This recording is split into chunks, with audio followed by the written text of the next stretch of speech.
am Dr. Kulvinder Singh, consultant orthopedic surgeon, JP Hospital, Zirakpur. Today I am here to discuss with you a common elbow problem, that is tennis elbow. Tennis elbow में usually patient elbow pen के साथ आते हैं, जो pen होता है elbow के outer aspect पे होता है। टेनिस एल्बो एक ऐसी कंडीशन है जिसमें पेन तो एल्बो में है, बट वो जो पेन का कारण है वो रिपीटिव रिस्ट मूवमेंट्स होता है। जब पेशेंट बार बार या कोई पर्सन बार बार रिपीटिव रिस्ट मूवमेंट करता है तो उनमें टेनिस एल्बो होने के चांसेस ज़्यादा है।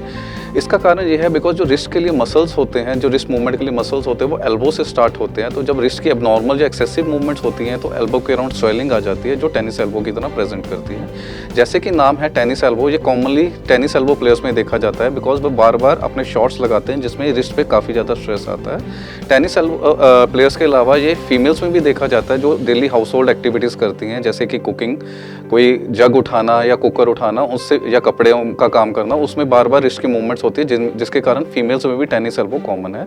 अदर कैटेगरीज जैसे पेंटर्स हैं, जो लोग ज़्यादा टाइप करते हैं, या कोई हैमर वर्कर्स है जो बार बार हैमर चलाते हैं, उनमें भी टेनिस एल्बो कॉमन है। टेनिस एल्बो के सिम्टम्स 3 स्टेजेस में होते हैं, mild, moderate and severe. Mild में पेशेंट को सिर्फ आउटर एस्पेक्ट पे थोड़ा सा पेन होता है जो हैवी वर्क से बढ़ सकता है।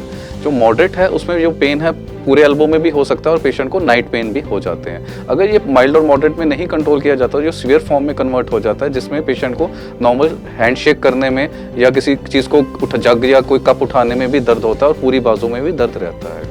जो टेनिस एल्बो का डायग्नोस है, इसके लिए यूजली कोई टेस्ट नहीं या कोई इन्वेस्टिगेशन नहीं चाहिए होती। क्लिनिकल बेसिस पे पेशेंट का एक सिंपल सा टेस्ट होता है। पेशेंट को हम बाजू स्ट्रेट करके रिस्ट को एक्सटेंड करने के लिए बोलते हैं तो पेशेंट को एल्बो में पेन होता है, जिससे हमें कंफर्म हो जाता है कि पेशेंट को टेनिस एल्बो है। अदरवाइज कुछ पेशेंट में जिनमें ये बीमारी लंबे समय तक परसिस्ट करती है या नहीं ठीक होती तो उनमें हम बेसिक एक्सरे, अल्ट्रासाउंड या कुछ बेसिक ब्लड टेस्ट करवा के देख सकते हैं कि कोई और कारण तो नहीं है जो हम मिस कर रहे हो। जो इसका ट्रीटमेंट है उसमें पेशेंट को यूजली यही एडवाइस करता हूँ कि आप रिस्ट के मूवमेंट को थोड़े टाइम के लिए कम कर दीजिए, जितना जरूरी है उतना ही रिस्ट को मूव कीजिए। कुछ पेशेंट जो इस चीज़ को अवॉइड नहीं कर पाते तो एक टेनिस एल्बो बैंड आता है जो एल्बो के नियर लगता है, जिससे रिस्ट की मूवमेंट के कारण जो एल्बो पेन है वो बहुत जल्दी कम होने लग जाता है। अदरवाइज हम कुछ पेशेंट को anti inflammatory medications, local icing या जेल भी एडवाइस करते हैं, उससे भी पेशेंट को बहुत ज़्यादा रिलीफ आता है। कुछ पेशेंट जिनमें बीमारी लंबी परसिस्ट करती है या पेन बहुत सीवियर रहता है, उनमें हम अल्ट्रासोनिक मसाज या टेंस थेरेपी भी, फिजियोथेरेपी भी एडवाइस करते हैं, जिससे भी पेशेंट बहुत रिलीफ होते हैं। लास्ट में कुछ पेशेंट जो बहुत सारी चीज़ें ट्राई करने के बाद भी कहते हैं हमें रिलीफ नहीं आया, उनको हम इंट्रा आर्टिकुलर स्टीरॉयड इंजेक्शन के लिए भी एडवाइस करते हैं, उससे भी पेशेंट बहुत जल्दी रिस्पॉन्ड करते हैं। बट यूजली हम intra articular steroid injection avoid ही करते हैं अनलेस पेशेंट बहुत ही सीवियर पेन में हो।